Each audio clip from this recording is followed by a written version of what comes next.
What वृक्ष के नीचे युगों पहले भगवान श्री कृष्ण ने गीता का अजर अमर कालातीत और कालजयी उपदेश दिया था। आज हम आपके लिए उसी विस्मयकारी वृत्तांत का पुनर्निरूपण करेंगे।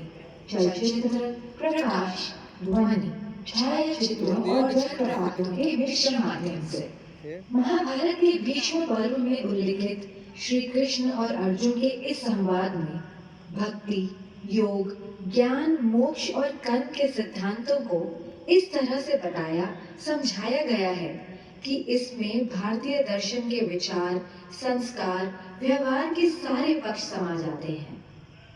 भगवद गीता का यह नवीन निरूपण आपको तभी मजा देगा जब आप भी इसके लिए मानसिक रूप से तैयार हो जाएंगे।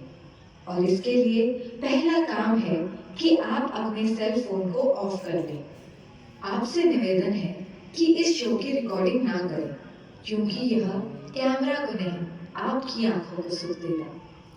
तो कृपया अपने फोन बंद कर लीजिए और आनंद लीजिए उस वचन का, प्रवचन का, नीति वचन और धर्मोपदेश का, जो सदा सर्वदा से शाश्वत है, सर्वव्यापी है, सार्वभौम है। प्रस्तुत है श्रीमद् भगवद गीता।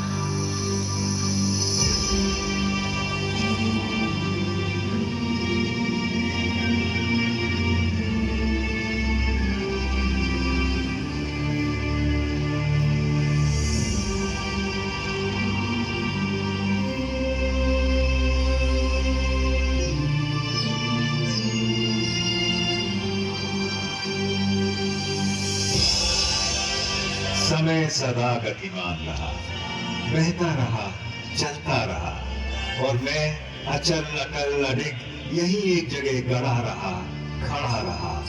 पर फिर भी हम साथ थे, क्योंकि समय के अनादि अनंत अखंड अछेद अभेद अनवरत प्रवाह को मैंने अपने इसी स्थान से, थान से, ठौर से सतत सनातन निरंतर देखा है। इसी थान से मैंने थानेश्वर महादेव या स्थानेश्वर को इस धर्म क्षेत्र में आते देखा है। इसी स्थान से मैंने सारी सृष्टि के रचयिता प्रजापति ब्रह्मा को विष्णु जी की नाभि से स्वयं सर्जित होते देखा है। इस जगह से मैंने सरित सरस्वती की धर्म धारा को कलकल बहते निहारा है, और इसी ठौर से मैंने त्रिशतवती नदी को प्रवाहित होते देखा है।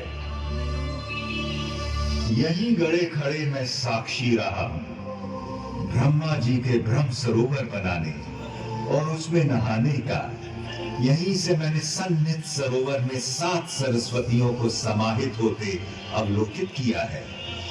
और इस ज्योतिसर से तो मेरा जन्म का नाता है। इस सरोवर के किनारे जन्म लेकर, इसके जल से सिंचित होकर इसी स्थल पर इतिहास को बनते, बिगड़ते, बदलते देखा है। आपके सम्मुख विद्यमान इस वट वृक्ष ने। इस पुरातन पवित्र पावन ब्रह्मावर्त में मैंने वेदों को अवतरित होते और पुराणों को विरचित होते देखा है। फिर अष्टांग धर्म स्थापित करने वाले सत्यनिष्ठ, दानी, दयालु, प्रतापी राजा कुरु के समय मैंने इस क्षेत्र, इस धर्म क्षेत्र को कुरुक्षेत्र कहलाते भी देखा है। भरत कुल और कुरु वंश के वंशज राजा कुरु का समय ऋग्वेद का काल कहलाता था, जब आर्यों के इसी उत्तर वेदी ब्रह्म वेदी आर्याना में अपौरुषेय वेदों का अवतरण हुआ। इस पवित्र भूमि ब्रह्मावर्त में मैंने सहस्त्राधिक हवन कुंडों की यज्ञाग्नि में मंत्रोच्चार के साथ गोत्र की समिधा पढ़ते और पूरी धरती को सुगंधित धूम्र से सुवासित होते भी देखा है। फिर कुरुराज के प्रपौत्रों कौरवों और पांडवों के समय मैंने इसी कुरुक्षेत्र को युद्ध क्षेत्र में बदलते देखा है। केवल 5 पद तो मांगे थे पांडुपुत्रों ने, पानीपत, सोनीपत, बागपत, तिलपत और इंद्रपत। पर जब 5 गांव देने से भी मना कर दिया धृतराष्ट्र के पुत्रों ने, तो युद्ध अवश्यम भावी हो गया था। एक ऐसा युद्ध जिसने एक वंश, एक नगर, एक राज्य, एक राजधानी, एक देश, एक संस्कृति, एक युग नहीं, पूरे भारतवर्ष को महाभारत नाम की रक्त रंजित मृत्यु और महानाश के मुख में धकेल दिया था।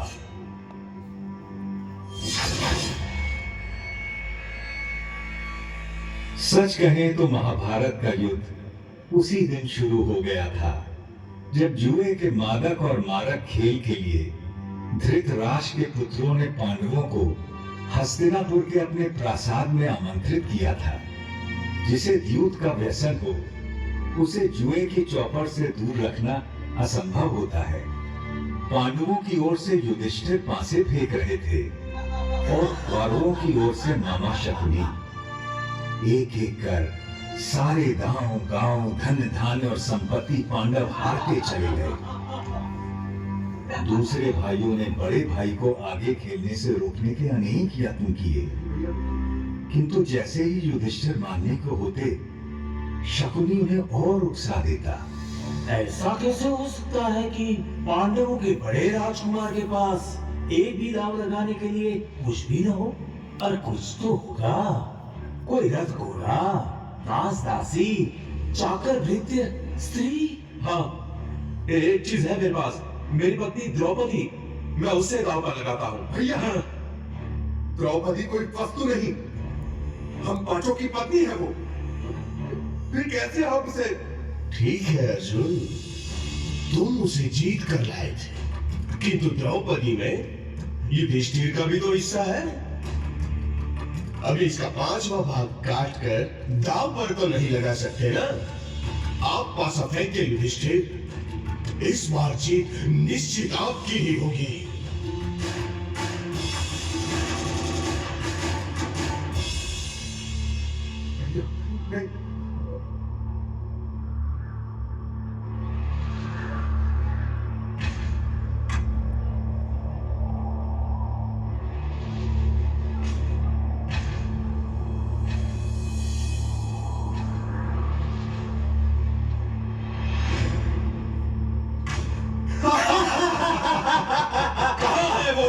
द्रौपदी, सुशासन, उसे इस दरबार में ले आओ।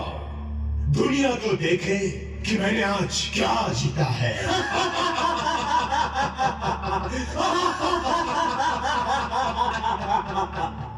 पूरे राजमहल में सन्नाटा पसरा था और उस नीरव मौन में केवल सुयोधन का अट्टहास गूंज रहा था। इधर सुशासन द्रौपदी को उसके केशों से घसीटता हुआ दरबार के बीचों बीच ले आया था।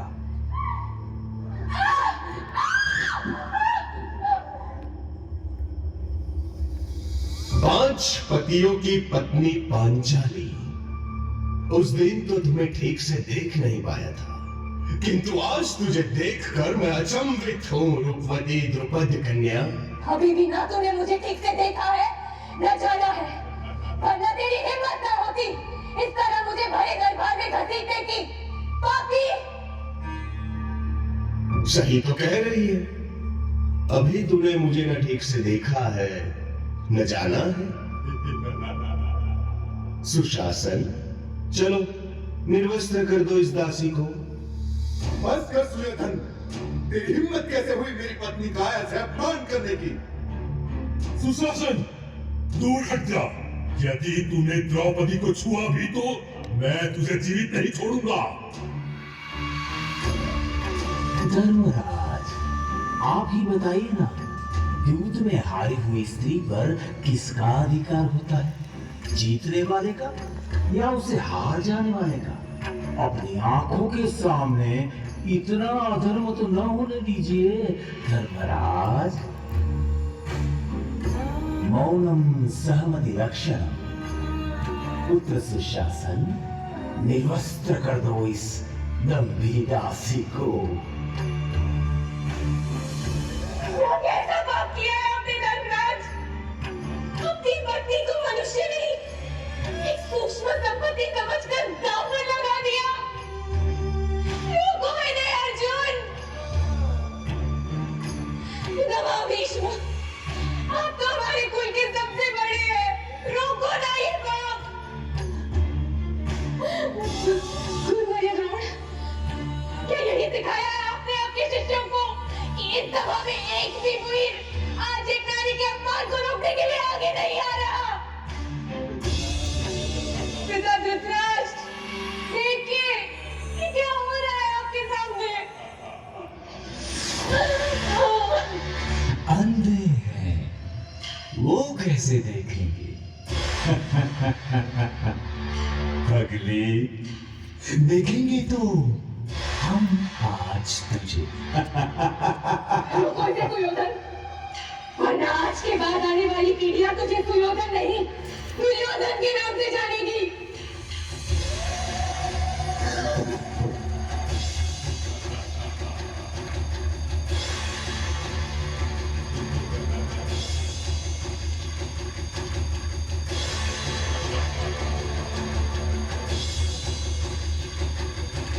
हे सखा, हे कृष्ण, हे कन्हैया, तू ही बचा सकता है लाज अपनी इस सखी की।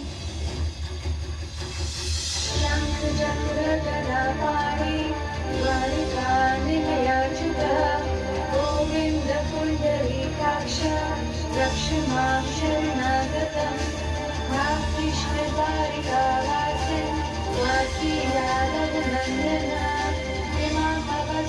संप्राप्तम् अनाथां किमुपेक्षसे।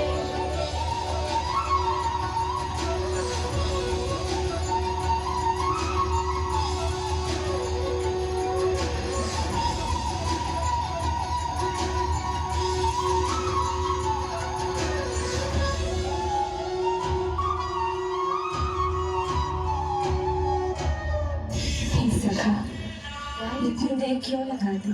तूने ही तो गलती की मुझे दूर द्वारिका से बुलाने की। यदि तू कहती मेरे मन बसिया कृष्ण, तो मैं तो तेरे पास ही था, तेरे साथ ही था, तुझ में ही था सखी।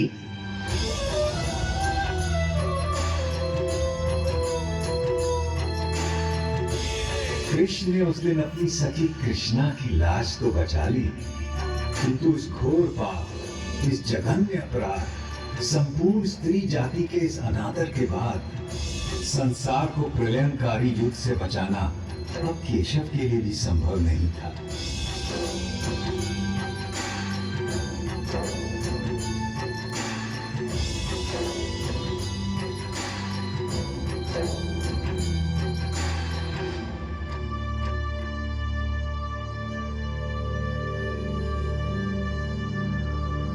कुरुक्षेत्र को युद्ध क्षेत्र बनाने की तैयारी में तमाम जंगल जलाए जाने लगे, पेड़ काटे जाने लगे। सौभाग्य से पता नहीं कैसे मैं उस दिन बच गया, या दुर्भाग्य से, क्योंकि अगले 18 दिनों में जो नरसंहार, जो रक्तपात, जो छल बल, जो नृशंस हत्याएं, जो मूल्यों का हनन, जो मानवता का पशुवत चेहरा मैंने देखा, उससे अच्छा था कि मुझे भी काट डाला गया होता या जला दिया गया होता।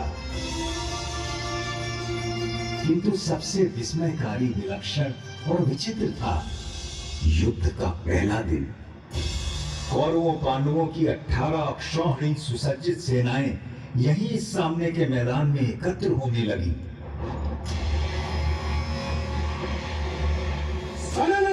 खड़क खड़क बरछों की चमक चमक, बाणों की किरणों में हारों की चमक चमक चमक।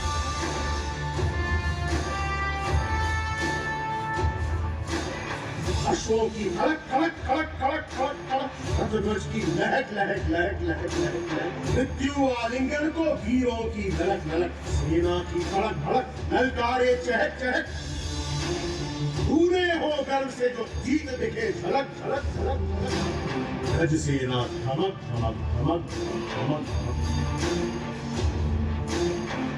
की है धड़क धड़क धड़क धड़क।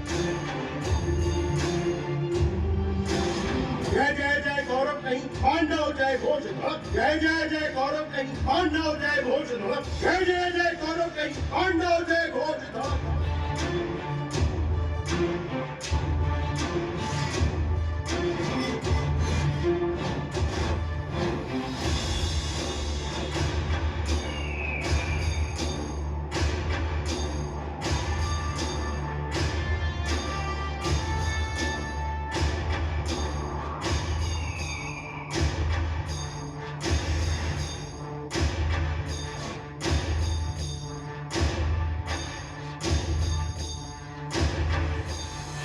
इधर कुरुक्षेत्र में युद्धोन्मुख सेना एकत्र हो चुकी थी और उधर दूर हस्तिनापुर के राजप्रासाद में बैठे अंधे राजा धृतराष्ट्र सब कुछ देखने को व्याकुल थे।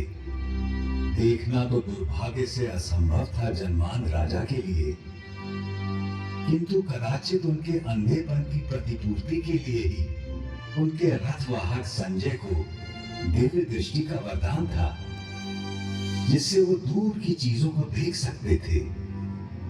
व्यथित धृतराष्ट्र ने संजय से पूछा, धर्म क्षेत्र कुरुक्षेत्र में जब मेरे और पांडु के बेटे युद्ध के लिए एकत्र हो गए हैं, तो संजय उन्होंने क्या किया है?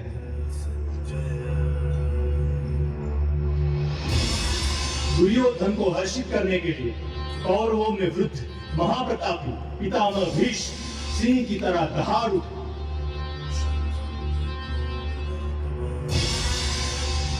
और उन्होंने युद्ध का शंख फूंक दिया है। उनके इंगित पर अनेक शंख, रणभेरियां, ढोल, मृदंग और रणसिंगे एकाएक बज उठे हैं। दूसरी ओर श्वेत अश्वों वाले बड़े रथ में आरूढ़ धनुर्धर अर्जुन और उनके सारथी माधव कृष्ण बैठे हैं। उन दोनों ने भी अपने अपने दिव्य शंख पांच जन्य और देवदत्त बजा दिए। उधर भीम ने अपना पौंड्र शंख बजाया तो युधिष्ठिर ने अनंत विजय में फूंक मार दी। पांडवों की ओर से और भी अनगिनत शंख बज उठे हैं स्वामी, और उनके विस्फोटक कोलाहल आकाश धरती कंपित हो उठे और आपके पुत्रों के साथियों और समर्थकों के हृदय भी कांप गए हैं महाराज। जब पांडु पुत्र अर्जुन ने देखा कि अस्त्र शस्त्र चलने ही वाले हैं, तो उसने भी अपना धनुष गांडीव उठा लिया। किंतु तभी एक विचित्र बात हुई। अर्जुन ने अपने सारथी ऋषिकेश कृष्ण से कहा कि वो उनके रथ को दोनों सेनाओं के बीचों बीच ले जाएं, ताकि वो देख सकें कि उन्हें किस किस से लड़ना है, किन्हें मारना है, किन पर विजय प्राप्त करनी है, और अच्युत उनका रथ लेकर आगे बढ़ चले हैं।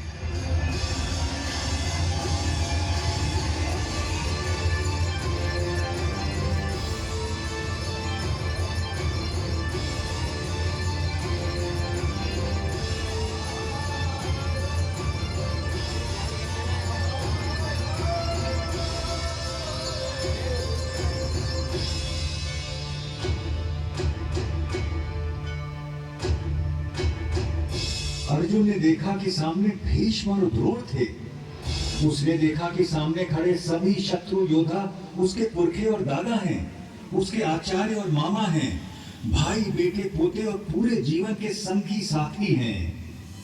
उसने देख लिया कि सामने खड़े मरने मारने को आतुर लोग सब उसके अपने थे, और व्यथित होकर वो बोल उठा, कृष्ण, न मुझे विजय चाहिए, न राज्य, न सुख। हमें राज्य मिले भी तो क्या होगा? भोगों का हम क्या करेंगे? जीने में क्या रखा है? ये सबके सब मेरे आचार्य, मेरे गुरु, मेरे पिता, मेरे ताऊ चाचा, मेरे बेटे, मेरे बाबा दादा मामा पोते साले ससुर सगे संबंधी हैं। मैं इन्हें मरवाना या मारना नहीं चाहता केशव,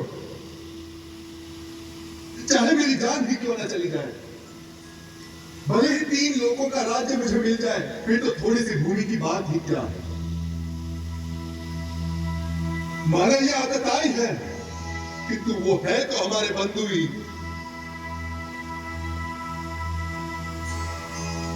अपने कुटुंबियों को मारकर माधव हम सुखी कैसे हो सकते हैं? महाशोक की ये महापाप करने को हम तैयार हैं। राज्य और सुख के लोभ में हम अपने ही लोगों की हत्या करने को उतारू हो गए। धृतराष्ट्र के अस्त्रों शस्त्रों से सुसज्जित बेटे भले रण में मुझे मार डाले तो भी मेरे लिए यही उचित और स्वीकार्य होगा। अर्जुन की ये विषाद योग दशा देखकर उसके सारथी श्री कृष्ण कदापि चिंतित नहीं हुए, बल्कि उसकी बातें सुनकर ऋषिकेश कृष्ण कुछ हंस पड़े और अर्जुन से बोले,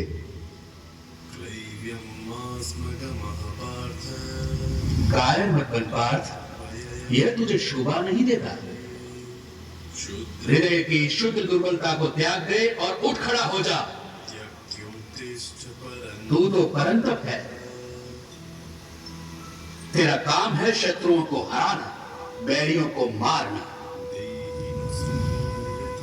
इस देह में आकर हमारी आत्मा बचपन, जवानी, बुढ़ापा इन सभी अवस्थाओं को प्राप्त करती है और फिर एक देह से निकलकर दूसरे देह में चली जाती है।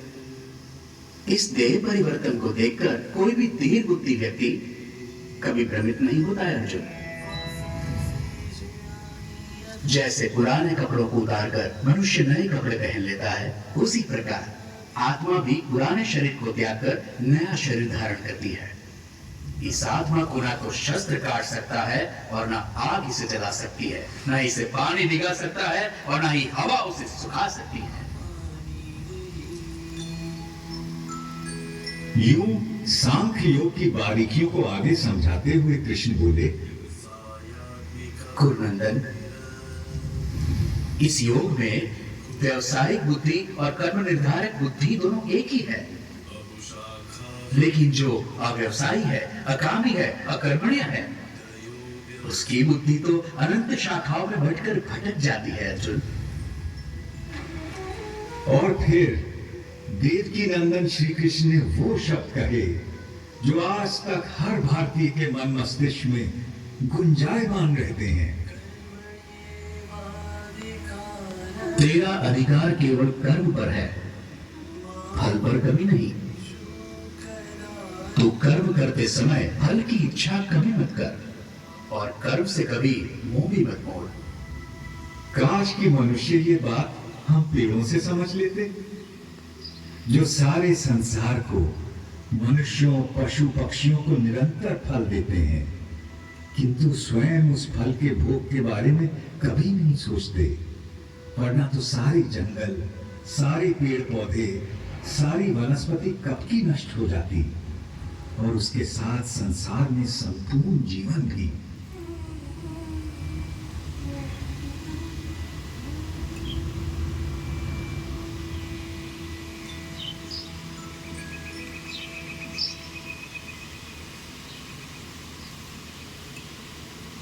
आपकी बातें मिली जुली सी है जनार्दन, और आप मुझे भ्रमित कर रहे हैं।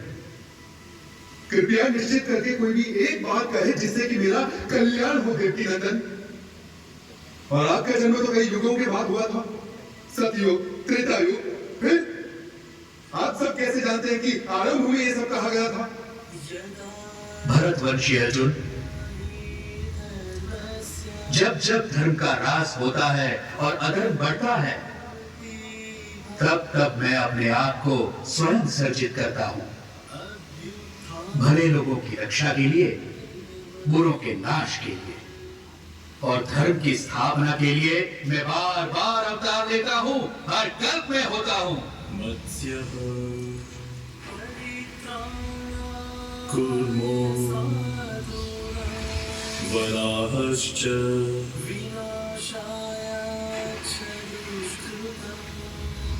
नृसिंहो वतः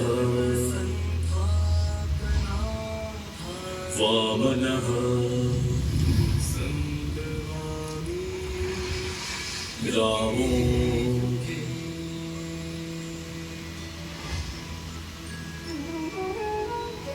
रामश्च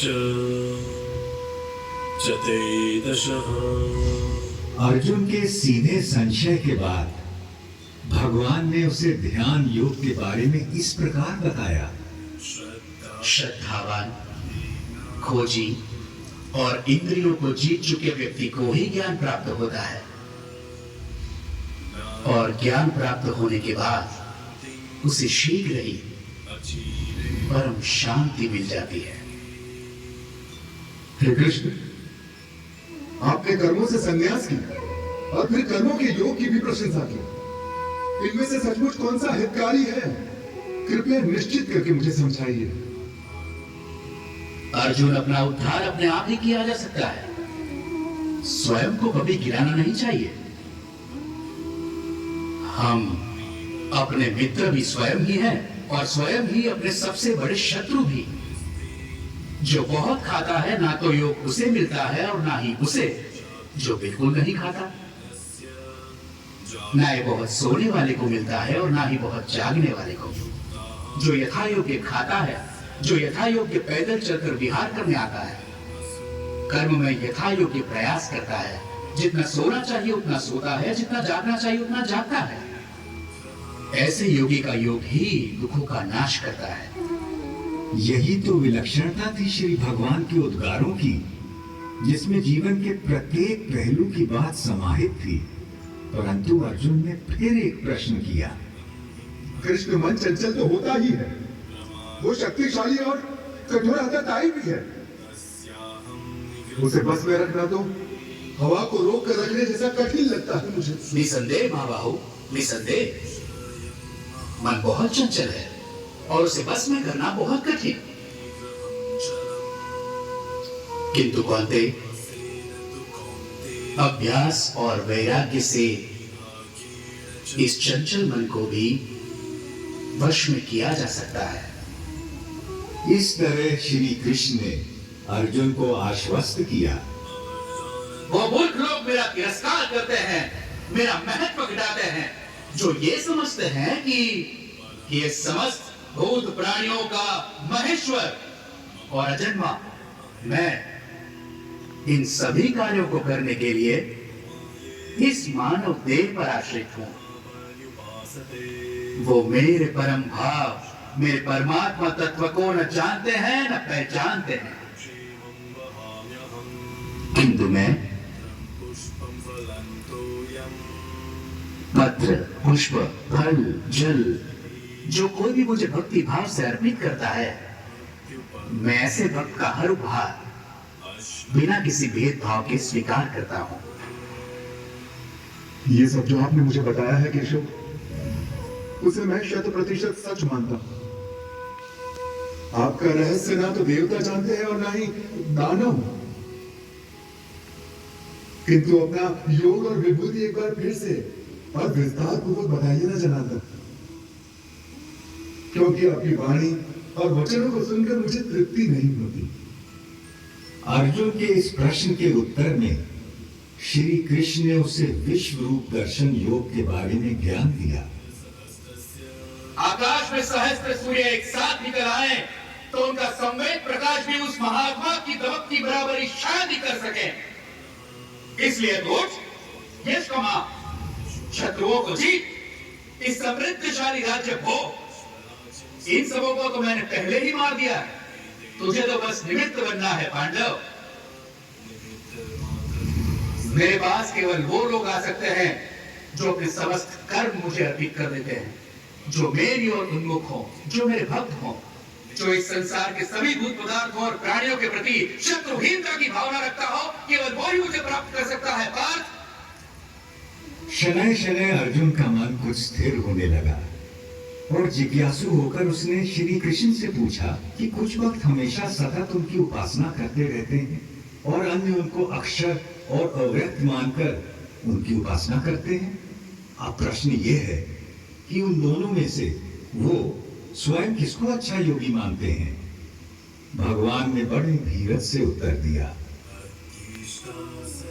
मेरा वो भक्त मुझे प्रिय है जो द्वेष नहीं करता, जो समस्त भूत पदार्थों और प्राणियों का मित्र है, जो सब पर करुणा करता है, जो निर्मम है, निर्मोही है, निरंकार है, जिसमें मैं नहीं, जो अपने को कर्मों का कर्ता नहीं मानता, जो सुख और दुख दोनों को एक समान समझता है, जो क्षमा से भरा हुआ है। मेरा वो भक्त मुझे प्रिय है जो संतोषी है, सदा योगी है, आत्मा को जीतने वाला है, इरादों का पक्का है और मन बुद्धि सब मुझ पर अर्पित करता है। जनार्दन, बहुत से लोग जो शास्त्र में बताए गए तरीके से हटकर पूजा यज्ञादि करते हैं, उनकी आस्था कैसी है? भारत, सबकी श्रद्धा अपने अपने व्यक्तित्व और स्वभाव के अनुरूप होती है। मनुष्य श्रद्धा का पुतला है, जिसकी जैसी श्रद्धा होती है वैसा ही वो होता है। अब अर्जुन ने एक अंतिम प्रश्न किया। महाबाहु, ऋषिकेश, केशिनी शूदन, मैं संन्यास का और त्याग का तत्व भी जानना चाहता हूं। इनमें से सचमुच कौन सा हितकारी है, यह भी समझना है मुझे। कवि, मेधावी और विद्वान एक बात अच्छी तरह से जानते हैं कि संन्यास उन कर्मों का परित्याग है जो फल की कामना से किए जाते हैं, और दूसरे विवेचक सभी कर्मों के फल के त्याग को ही त्याग मानते हैं। सात्विक कर्ता वो है जिसमें आसक्ति नहीं होती, जो अहमवादी नहीं होता, जो धैर्य और उत्साह से भरा होता है, जो काम के पूरा होने ना होने में सिद्धि असिद्धि में भी निर्विकार रहता है। इसलिए हे पार्थ, तू सभी धर्मों का त्याग करके मेरी शरण में आ, मैं तुझे सब पापों से मुक्त कर दूंगा। तू शोक मत कर। पांडव श्रेष्ठ महाबाहु अर्जुन, अच्युत, आपकी कृपा से मेरा भ्रम नष्ट हो गया है, स्मृति वापस लौट आई है, संदेह दूर हो गए हैं, और अब मैं दृढ़ हूं कि अब से आपका कहा करूंगा। अर्जुन के मन से विषाद, करुणा, ग्लानि, शंका और निराशा छूमंतर हो गए और अर्जुन ने अपना गांडीव उठा लिया और प्रत्यंचा तान दी। अब महाभारत होने को कोई नहीं रोक सकता था।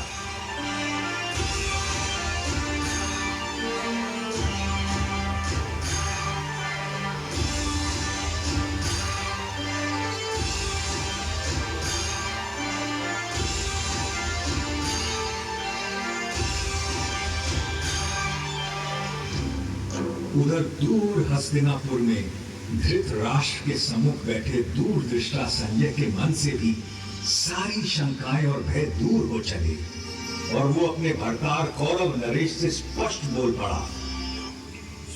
जहां योगेश्वर श्री कृष्ण, धनुर्धर अर्जुन, वहीं लक्ष्मी होगी, वहीं विजय होगी, वहीं कल्याण होगा, वहीं अचल नीति का व्यवहार होगा। ये मेरा मानना है और ये मेरा मत है। संजय के मन से कौन सम्मत ना होगा। केशव और अर्जुन का वो संवाद याद कर सहस्त्राब्दियों बाद भी मैं अभी भी बार बार रोमांचित हो उठता हूँ, किंतु और भी रोमांचित हो उठता हूँ मैं हरि का वो अद्भुत रूप याद करके, जो उन्होंने विश्व रूप दर्शन योग की बात करते समय अर्जुन को दिखाया था। देखते देखते श्री कृष्ण बड़े होने लगे, विशाल होने लगे, विराट होने लगे। देखते देखते उनके अनंत आंख, असंख्य चेहरे, अनगिनत हाथ हो गए जिनमें अगणित अस्त्र शस्त्र सज्जित थे। कोई ऐसी देवी देवता, भगवान, गंधर्व, यक्ष, अप्सरा ना थे जो उनमें विद्यमान ना हो। वो अनादि अनंत अखंड अचेत और एक थे। सहस्त्रों सूर्यों का तेज उनमें दमक रहा था और एक गोल घूमती गूंजती वाणी दशों दिशाओं से गुंजायमान थी।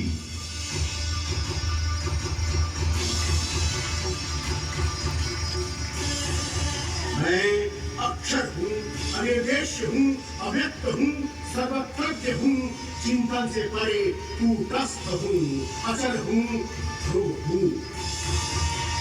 मैं ही भूतों के भीतर स्थित आत्मा, उनका निधित्व, उनका अपनापन हूँ।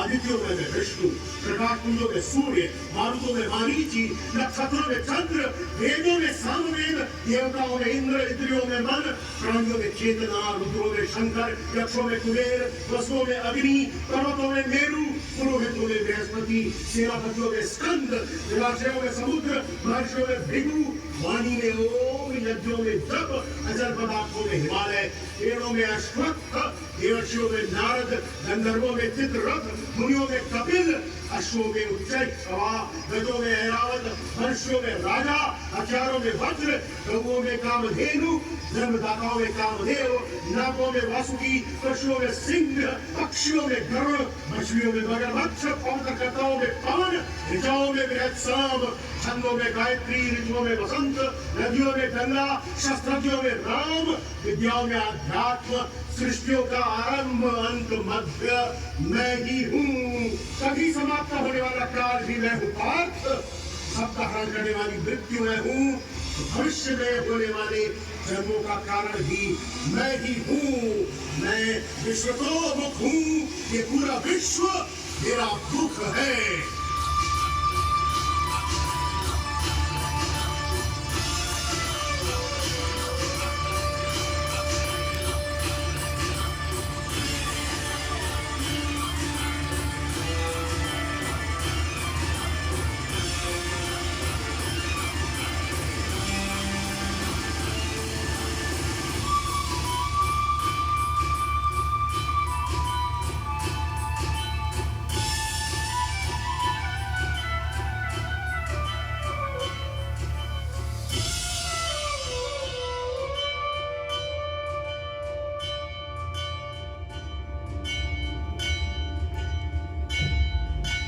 मैं बड़भागी था जो उस दिन भगवान का विश्व रूप अपनी आंखों देख पाया और व्यास जी की कृपा से वासुदेव कृष्ण और महात्मा अर्जुन के बीच का यह गुप्त संवाद स्वयं सुन सका, जिसमें सभी उपनिषदों का, समस्त ब्रह्म सूत्र का और सम्मुच वेदांत का सार केवल 700 श्लोकों में समाहित था। तभी तो कहते हैं कि जिसने इस उपनिषद ब्रह्म विद्या योग को जान लिया और श्रीमद् भगवत गीता को मान लिया, वह वास्तव में विद्वान, सचमुच में सर्वज्ञ और यथार्थ में योगी बन जाता है। आशा है आज की इस रात के बाद कल का सवेरा आपके जीवन में एक नया प्रकाश, नई आशाएं और निष्काम कर्म के प्रति एक नवीन ऊर्जा लेकर आएगा। तब तक मैं केवल इतनी ही कामना करूंगा, सब सुखी हों, निरोगी हों, कल्याण हो सबका और कोई दुख न भोगे। सर्वे भवन्तु सुखिनः, सर्वे सन्तु निरामयाः, सर्वे भद्राणि पश्यन्तु, मा कश्चित् दुःखभाग् भवेत्। ओम शांति शांति शांति।